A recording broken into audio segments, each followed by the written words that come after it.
political war against this president. And also tonight, the media is spinning out of control following the FBI's raid on Trump's personal attorney, Michael Cohen, will explain. And we're also tonight, we are closely monitoring the situation in Syria following, of course, this weekend's horrific gas attacks on men, women and children. Now, this could prompt a U.S. retaliation against President Assad and his dictatorial regime at any moment. But first, we start with a very important opening news monologue. All right, it has now been officially 328 days since the special counsel Robert Mueller was appointed to investigate so-called Russian interference into our elections. All right, tonight we're still asking the question, where is any evidence of collusion? Show us. Nothing so far, not a whiff, nothing, no evidence. Now, instead of concrete facts, information surrounding Russia's illicit actions, we now have in this country what is a runaway investigation. It's spinning out of control. It's led by Mueller and his merry band of Trump-hating deep state sycophants. That's just a fact. Now, we have gone from the prosecution of Paul Manafort over years-old payments from Ukraine, not Russia, to now an investigation into alleged affairs between Trump and a porn star named Stormy Daniels. You can't make this up. And now today we're learning from reports that FBI agents during the Cohen raid, they're actually looking for information about payments made to a former Playboy playmate, Karen McDougal. Does anyone actually believe that a porn star and a former Playboy playmate, that they're going to shed any light on potential collusion with Russia? The answer is, of course not. Robert Mueller is now officially gone rogue and declared war against the president. And big news tonight, according to reports, Stormy Daniels, CNN will be so proud, they're now cooperating with Robert Mueller and his probe.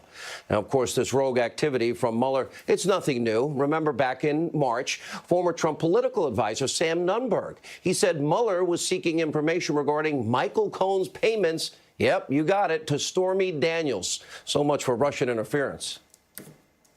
Did Mueller's folks ask anything that related to these issues around payments to people or women? Well, look, they asked if I had ever heard anything about that, and my answer is I never have. I don't know anything about it, and I wouldn't have known anything about it. All right, so sadly, tonight what's happening is Mueller's runaway train of an investigation is something we have now been warning you about for over a year. I've told you there are 5 forces actively working against Donald Trump. They have from the beginning. It is your corrupt media, the corrupt Democratic Party that doesn't care about the American people, weak establishment Republicans, never Trumpers. They want to be proven right, and what we describe as the deep state. And tonight you have 2 of those 5 forces working together to malign the president you elected. Now, we did some digging today, and what did we find? There's a lot of reports you've been hearing about the inner workings of the Mueller investigation. They include a lot of anonymous sources. In fact, some of these reports are totally based on anonymous sourcing.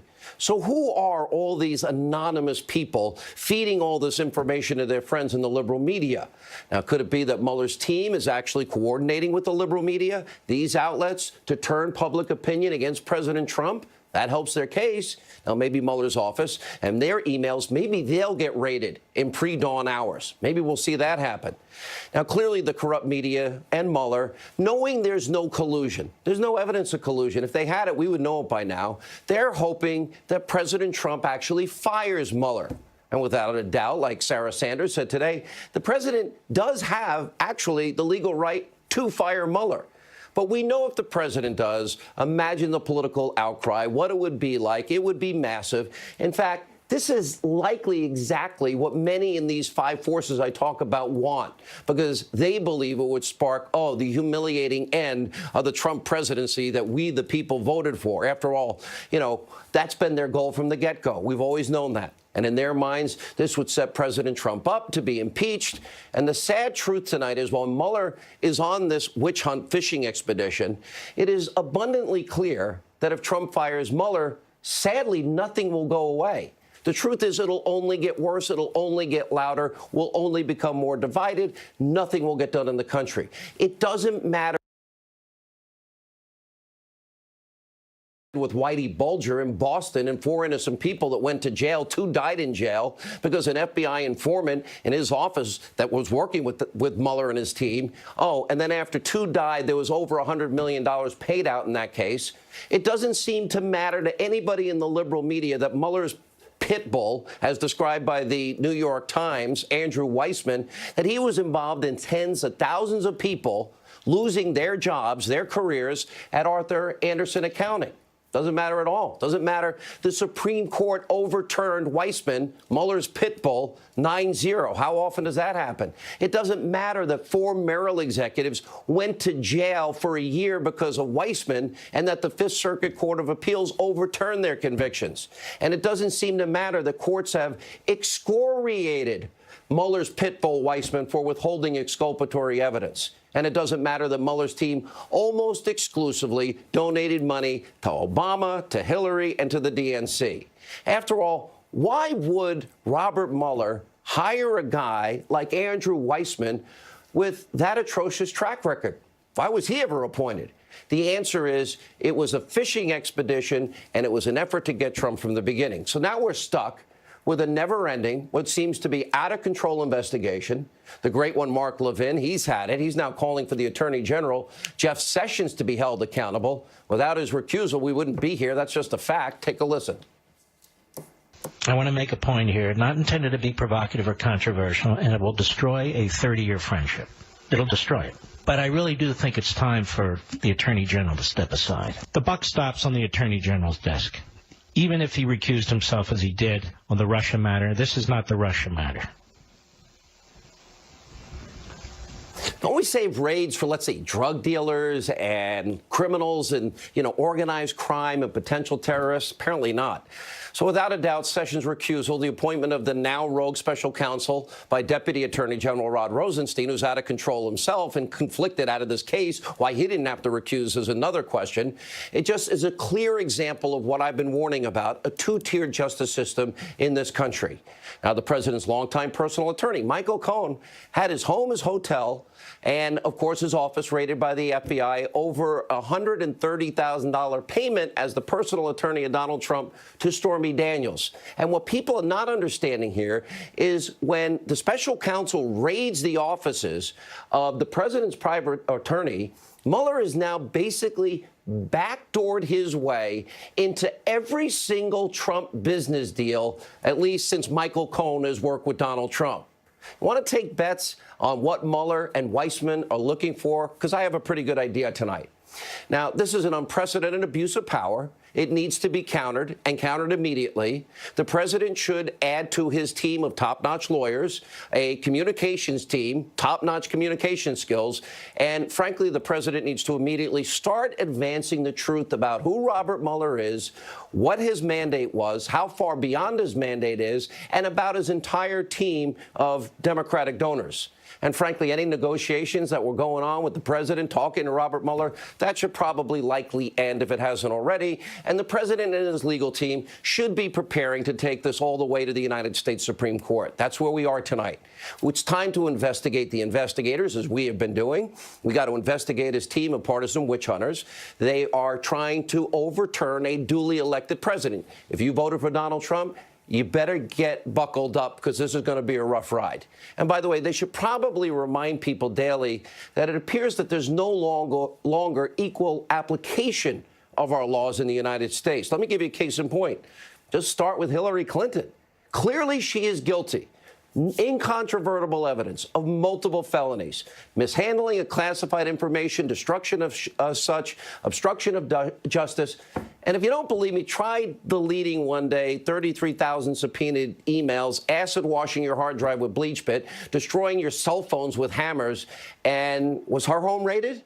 Was her lawyer's home raided? Not a chance. We have a two-tier justice system. What about fired FBI Director James Comey?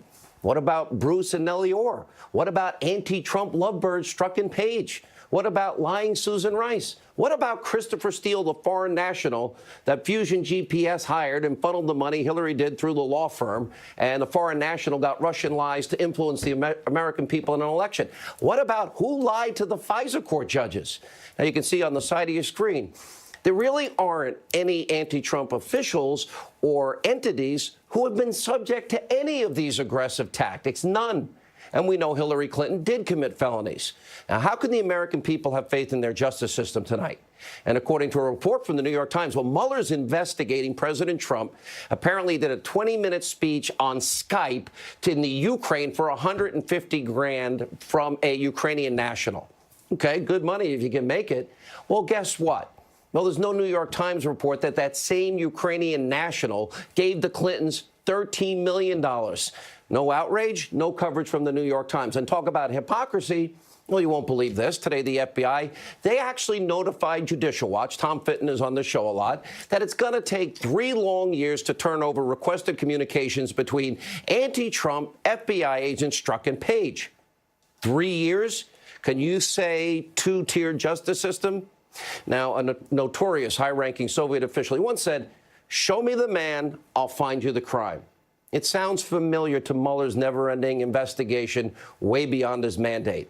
This concept is wholly un-American, and it's very dangerous to our system of justice. It's dangerous to the Constitution if you believe in the rule of law.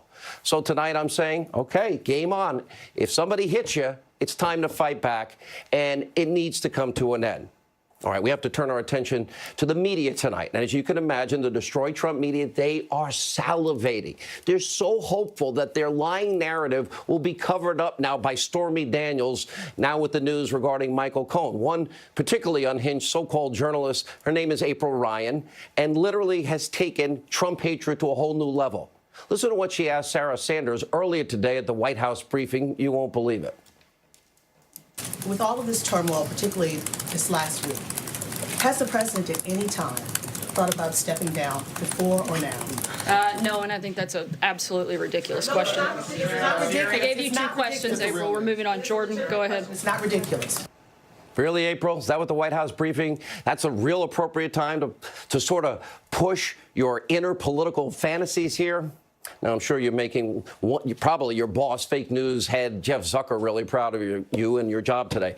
Now, we're going to bring you more outrageous examples of the media's hysteria later in the show. But first, we are tonight monitoring this situation that's going on and ongoing in Syria as the president now is expected to respond with force to the recent gas attacks that we know took place there. We've seen the images.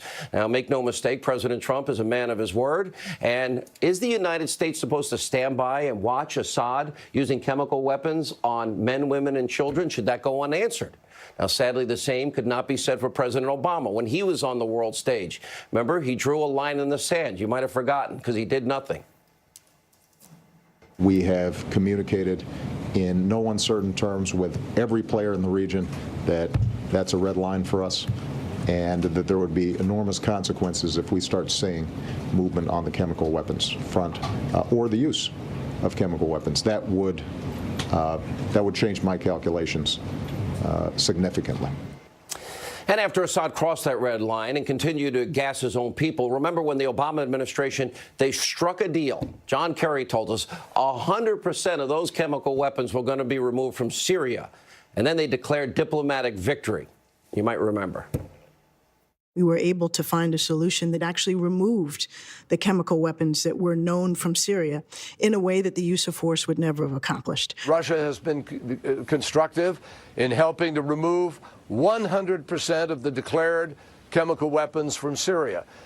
In fact, that was an agreement we made months ago, and it never faltered, even during these moments of conflict. People may criticize us for not having launched missiles against Assad after chemical weapons had been used, but keep in mind why we didn't. We didn't because they got rid of the chemical weapons. And that, in fact, was very important. Wishful thinking or willful ignorance. Either way, even former Secretary of State under Bill Clinton, Madeleine Albright, well, was calling out Obama's Middle East failure. Take a look. Donald Trump says this is Barack Obama's fault because the first time this happened, Barack Obama did not use military action against Assad's regime. Do you think he's right about that? No, I don't. I mean, I do wish Barack Obama did put down a red line, and I personally wish that we had followed through on that. Can America stand by as innocent men, women, and children are being gassed? What should happen? Now, of course, I'm not talking about in any way an invasion of any kind, but Assad those weapons have to be removed. When America's promises are empty and its leaders are weak and ineffective like Obama, we see what happens. Chaos, death, destruction, and the world becomes less safe. We do have some good news tonight that you probably won't hear about in the mainstream media. Yeah, Donald Trump strikes again after weeks of tough talks and predictions that China's never going to negotiate on trade.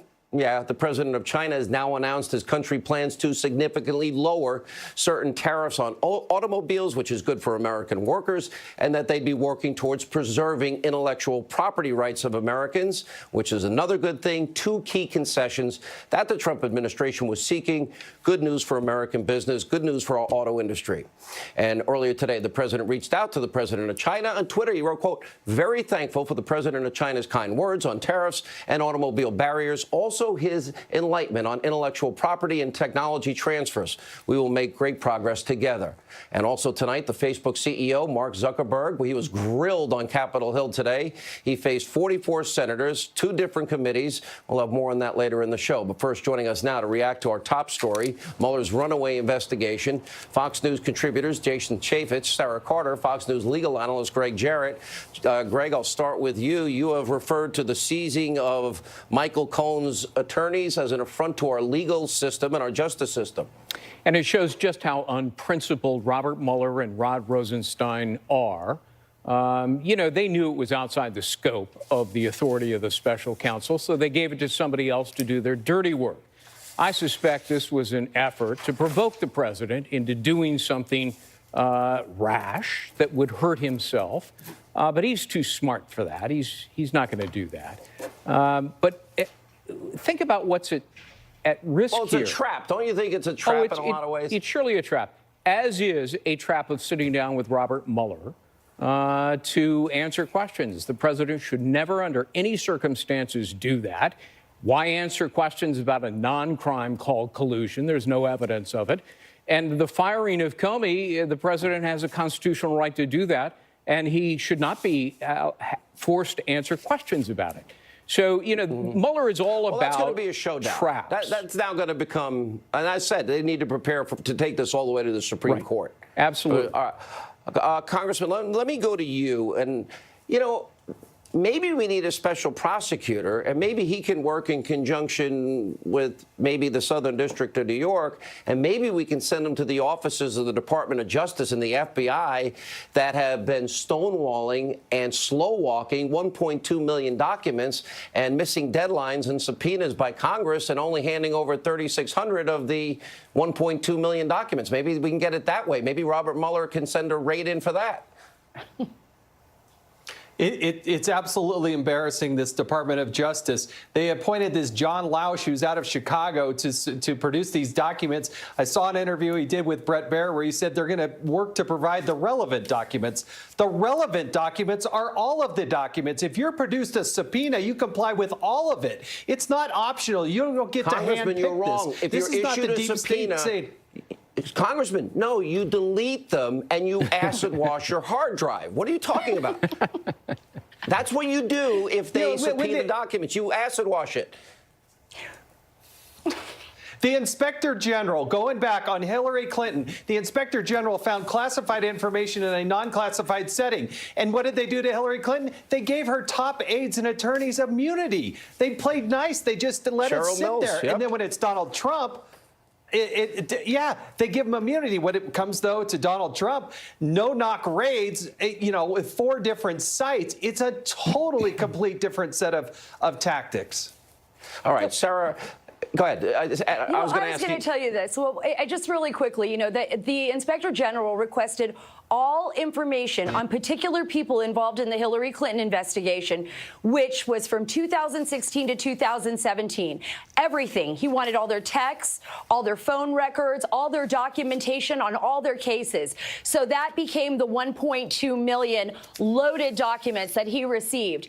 Of those, I've been told roughly 35 to 40,000 deal directly with the investigation. Now, what's been happening, and you are exactly right there, Jason, was that they had taken and redacted things that they should have never redacted. Remember with Rudy Contreras, the judge, they redacted other issues. You know, there's a lot of issues right now going on in Congress. They're saying, why are you redacting things that are relevant? So I agree. Turn it over. Let Congress see it.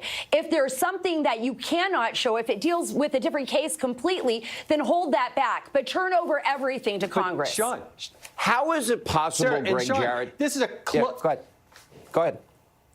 It's a closed case with no grand jury. There is absolutely no reason that Congress shouldn't be able to see everything that the Inspector General is able to see on a closed case. By the way, the person that doesn't want that to happen the most is Rod Rosenstein. Exactly. You appointed Mueller, who also would be witness A. All right, I want to ask Greg this question. How is it possible that we started off with Trump-Russia collusion and we ended up at Stormy Daniels and raiding the office of the attorney? You know, help me out here. I know you're a lawyer. That's what's so incredibly confounding about this. Look, anybody can negotiate a contract. It's perfectly permissible to pay money to somebody to go away, crawl back into your hole, and that appears to be what happened. At worst, it's a campaign violation, which is almost always just a civil penalty. But think about this. Cohen was also an officer of the Trump Organization. He had the power to act on his own, and it may be altogether true that the president knew nothing about it. If so, that's not a campaign violation. He's acting in the interests of the organization. So to me, this is a lot of nothing. All right. Thank you all for being with us. We have so much ground to cover. When we come back, Rush Limbaugh's take on the idea of President Trump firing Robert Mueller. What does he think about that? Also, professor, legal attorney Alan Dershowitz, who met with the president, joins us next.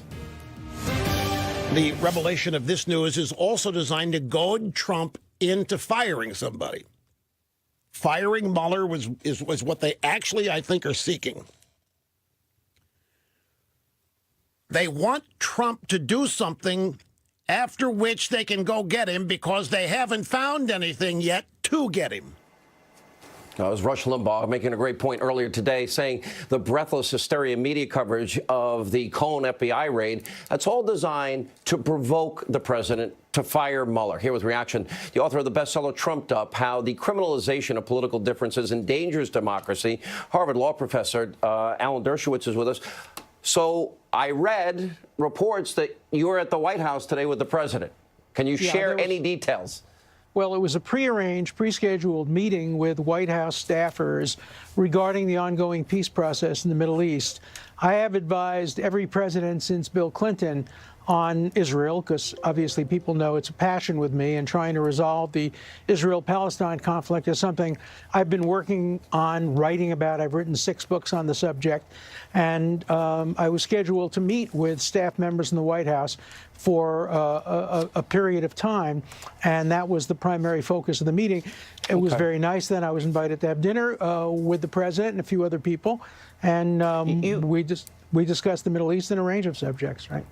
Well, it's a subject we also agree on, by the way, and we have for many, many years. And we made a lot of progress, by the way, with this president doing things that no other president has done, which you got to give him so much credit for. Absolutely. We got a lot of commentary on your appearance last night, and you've even taken it a step further, that this raid of the president's private attorney in his office, in his home, and as he was staying in a hotel, I guess, because of construction, that you say violated constitutional rights, Professor.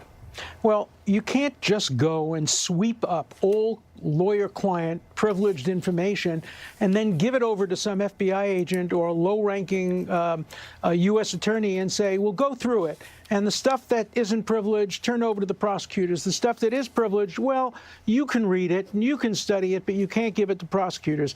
The Fourth and Sixth Amendment don't just protect against use of evidence in a criminal trial. They protect privacy. Imagine if instead of going into lawyer-client privilege, they tape recorded a person's confession to his priest or rabbi, or went into somebody's home and recorded conversations with his wife, or conversations between a doctor and a patient. The lawyer-client privilege is as sacrosanct as that, and there has to be a very, very good reason before any prosecutor should have a right to look at any such material. You said that where are America's civil libertarians on this? Because it is such a violation. I want to ask you this question because I think this is important. I thought Rush, I'll use his word, I thought it was right on target that what we see the prosecutor doing here is because there's no evidence of collusion, they seem to be trying to goad the president. He does have the right to fire Mueller. That's established. But it seems like they want to precipitate some type of crisis because they found no Russia collusion. Well, I don't believe the president will fire anybody. I think that what we're seeing is a bifurcation of the investigation. I think Mueller has now acknowledged that he doesn't have the authority to look into Mr. Donald Trump's pre-presidential activities, and so he's filtered that off and given that to the Southern District of New York, which is now going to investigate those aspects because apparently they couldn't find anything substantial when it comes to the president's exercise of his Article II authority. The president had the right to fire Comey. He had the right to determine what was to be investigated. He would have the right to pardon, though I don't think it would be a wise thing to do at this time. But they're now moving some of the case over to the Southern District to look into some other matters regarding his lawyer, his private activities, some negotiated settlements. That seems like a subterfuge by which Mueller doesn't have the authority, so he gives it to somebody else, gives them the information. It's like laundering information to another prosecutorial authority. I mentioned this earlier. This, to me, seems like the greatest danger, and this is I think this is where the constitutional issue comes in terms of this is so far beyond, A, his mandate, B, by getting into the private records of the president's personal attorney. At that point, doesn't that backdoor Mueller, even though it's the Southern District of New York, right into every business deal, right into every private agreement that the president has ever made? He's trying to have it both ways. He's trying to say, look, I'm not looking into this, but I'm just giving the material over to the Southern District for them to look into it. But the Southern District never would have gotten the material but for the fact that Mueller investigated and discovered some of this material. And, you know, it's a dangerous thing to start intruding into lawyers' offices. It will make it much harder for people to trust their lawyers, their doctors, their priests, their spouses, when people will say, look, even the president's most confidential communications with his lawyer can now be searched just based on probable cause, which is a very, very low standard. I think there'll be great distrust of relationships that are very important to American society, confidential relationships between a priest and a penitent and a doctor and a patient and a lawyer and a client. That's not a good day for democracy. I think that's well said, Professor. Thank you. I know you've had a busy 24 hours. You were with us last night, up early this morning on Fox and Friends with the president. We appreciate your time. Thank you. All right, when we come back, President Trump could take military action against Syria at any moment. Ed Henry, he's live at the White House tonight. He'll have a full report. And what are the military options of the president? That's straight ahead as we continue. And we are awaiting a potential U.S. military response to the chemical weapons attack in Syria from over the weekend. It left at least 40 dead. Joining us live from the White House with the very latest on this and much more, Fox News Chief National Correspondent, our own Ed Henry. Ed, we heard the president would respond in 24 to 48 hours. And, well, we're coming up on that mark probably sometime tomorrow.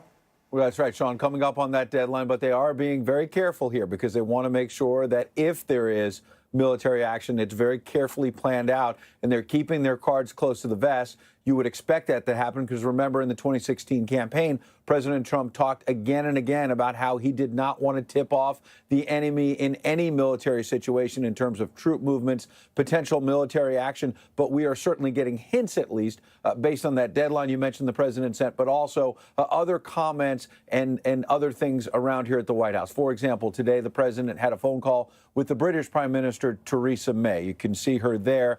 This after a call with the French president before that.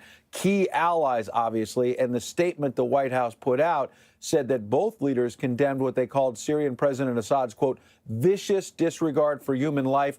The president and prime minister agreed not to allow the use of chemical weapons to continue, seeming to draw a line there. More tea leaves to read into the fact that Vice President Mike Pence is now being sent to Peru for the Summit of Americas this weekend because the president has now canceled his planned trip to Peru and Colombia. Likewise, Defense Secretary James Mattis pulling out of a weekend trip out west. He has publicly said the U.S. has not ruled out military action. Pentagon officials, meanwhile, calling out the Russian military for jamming some U.S. drones flying over Syria. The Pentagon says that they are using sufficient countermeasures to protect our manned and unmanned aircraft as those drones scout out possible U.S. strikes against the Assad regime, something talked about here at the White House and on the Hill. The president's been clear. We're working with our partners and allies and our national security team to look at all options. And as we've said, all options are on the table, but I'm not going to get ahead of anything the president may or may not do in response to what's taking place in Syria. There has to be robust reaction in action, not just words or rhetoric. The response has to have a military component against Bashar al-Assad, but it also has to send a message to his enablers. Syria is enabled by Iran and Russia. Now, something to watch is that tomorrow the USS Harry Truman is headed to the Mediterranean on a pre-scheduled deployment. That will now put at least 7 U.S. warships with hundreds of cruise missiles in the region. Remember, last year the U.S. Navy launched 59 Tomahawk cruise missiles at Syria after another chemical attack. That was when we had 2 destroyers in the Mediterranean. Right now, there's far more firepower this time around. By the way, back here at home, I mentioned a moment ago that the U.S. military is pushing it back against Russian interference in Syria. Well, Facebook founder Mark Zuckerberg was testifying in the Senate for several hours. He apologized for Russian social media interference in the 2016 campaign. Watch. We didn't take a broad enough view of our responsibility, and that was a big mistake. And it was my mistake, and I'm sorry. I started Facebook, I run it, and I'm responsible for what happens here. Now, Zuckerberg also said that Facebook is basically in what he called an arms race with Russia in terms of dealing with election interference ahead of the upcoming midterms and the 2020 election as well. He has more testimony to come tomorrow right here in Washington in the House. Sean? All right, Ed Henry in Washington tonight. We appreciate your report. Joining us now is Green Beret, former counterterrorism advisor to Vice President Cheney. Florida congressional candidate Michael Waltz is with us, and also with us, retired CIA senior intelligence officer, Sonoran Policy Group Vice President Danielle Hoffman. Danielle, let's start with you. I think the most important thing, and you're the expert on Russia and all of this, is the president had talked about we're done in Syria. Then this happens. We know Assad has used chemical weapons in the past. I don't think America can stand idly by when men, women, and children are being gassed. The question is, was it Assad and his regime, or is it potentially the rebels in the civil war that want the United States to stay there? Well, the line that it's the opposition launching these sorts of attacks as a pretext so that the United States would become involved, that's the Russian news media and its propaganda. The truth is that the Syrians have been launching we know that for weapons. sure. We would be able to tell the difference. We know Assad has them. Do the rebels have these weapons? From my experience, it has been the Assad regime that has the capability to deliver the weapons. These are barrel bombs that you need helicopters and aircraft to deliver them. And the rebels don't have that capability. It's the Assad regime that has the chlorine and the sarin gas to launch these attacks, and they control the security for these areas. It's going to be very difficult to prove that any chemical weapons were used because Assad's own security guys are going to be shepherding around, according to the latest news reports, these representatives from the Organization for the Prevention of Chemical Weapons. Michael Waltz, same question, sir. Well, just to add to that point, Sean, we can track these aircraft. We tracked them last time. We know exactly what airbase they come from. And we know that this is the Assad regime. We also have the ability to intercept communications. But to your point, Sean, this president understands 2 things. One, inaction has consequences. And we are bearing now the consequences. And he's having to deal with the inaction of the last 8 years under President Obama that's allowed this problem to get this bad. And then number 2, that diplomacy is actually benefited by the credible use of military force. Sometimes you actually have to employ that force. And in this case, I hope and expect to see Syrian pilots not have a single runway left after our standoff cruise missiles take them out. Enough is enough. We can parse out the attacks away from Russian assets, where they put very sophisticated Russian anti-defense missile systems, and take down Assad's Air Force once and for all. All right, guys, we really appreciate it. We'll be watching, obviously, very, very closely. Still a busy news night tonight. When we come back, the media completely unhinged over the Michael Cohen raid. They're not listening to Alan Dershowitz and others. You won't believe the ridiculous, absurd conspiracy theories they're peddling now. We've got the details. That's straight ahead.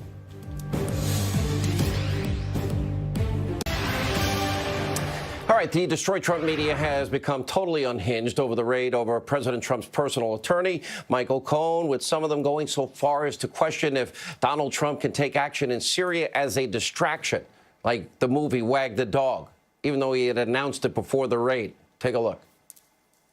The news simply does not come much bigger than this. With President Trump weighing military action against Syria, the FBI takes action against his personal attorney, and President Trump lashes out big time. I was at Barry Levinson last week. I've been reminded, he's the director of that film, where a president in fiction decided to start a little war to cover up for a hanky-panky. I remember Reagan a lot of people thought he started that little action down in Grenada to cover up for Beirut and loss of the Marine lives there. Right. It isn't so far-fetched. We have a temperamentally unfit man who is now having to make decisions on what may be a decision that not only impacts the future of Syria, but the entire region. The seriousness of the situation within the White House is interesting at this time. If he wants to do a wag the dog in Syria, let us be careful with the timing of this.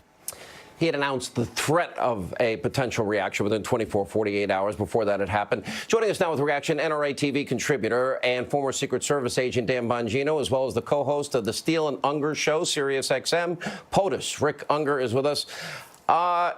Obama, Drew, your friend Obama, the one you love so much, Rick. Good to see you again. Good to see you. You've been a stranger. You've abandoned our program for whatever reason. I'm back. No, you totally abandoned us. I heard Bongino was here, so I had to come back. Oh, yeah, of course, you come from Bongino. Yeah. But here's the point. Obama drew a red line in the sand, did nothing, and it's only emboldened Assad. Kerry announced to the world he's gotten rid of 100% of his chemical weapon arsenal. Not true. No, absolutely not true. The red line resolution was supposed to involve the UN and Russia getting those weapons out of there. Clearly, that did not happen. You're right about Kerry. I can't argue with you. And even what President Trump did, which I supported, I will tell you, last time around. Did you get therapy since you've been here last? Did you go get help? Let me get to the end. What has happened to you? Well, I just tell the truth. You should know that by now. Even what he did not apparently go far enough. I actually support the president doing something in Syria. We cannot sit by and let Assad do what he did to those poor people in that suburb outside of Damascus. However, all of that is not going to stop media, liberal or otherwise, from seeing a wag the dog scenario. I have a suggestion for the president. The Congress, the Senate, is looking at a new bill that they're going to introduce on Thursday to reset up the war powers. It's a Republican-sponsored bill. If I were the president, if I were the president in this situation, I would discuss this with the Congress. Let me go to bad idea. He's the commander-in-chief, Dan And Bongino. Congress has the power, according to the Constitution, to wage war. They do, but every president, no president has listened to the War Powers Act. Dan. They should. You're right. Sean, the media, you have to understand, and I know you get this, but the audience needs to understand this as well. The media understands and sees everything with regard to their disdain for Trump through the Russian collusion lens. Everything. They've been gaslighting themselves, where they tell a lie over and over confidently, and they isolate themselves from the truth. So what they see here is they see this as a wag the dog effort, despite the obvious fact that Trump has been very harsh on the Russians. You know, he wiped out a bunch of Russian mercenaries over in Syria. He's been basically trying to bankrupt their natural gas market. He just sanctioned 7 Russian oligarchs with direct contact with Putin, Deripaska and Viktor Vekselberg included. I mean, they're just losing their minds, and their disdain for Trump is coloring them to the reality right in front of them. And it's really embarrassing them, not us. Are you going to defend your liberal friends in the media, Rick, even though you're beginning to see the light a little bit? You cannot blame them, Sean. It's unrealistic to think that they're not going to notice the possibilities here. This is why. Didn't Trump announce 24 to 48 hours before we heard about the raid on Michael Cohen's office? Yeah, but see, that's what's, yes, he did. But look at the what he announced the week before that. The week before that, the president says, I'm getting out of Syria. Then a couple of days after that, it's, well, But maybe not so soon. And now he's going to send troops 24 to 48 hours before we ever heard that Michael Cohen. By the way, I wish we'd raid the DOJ and the FBI and grab their computers. Dan Bongino.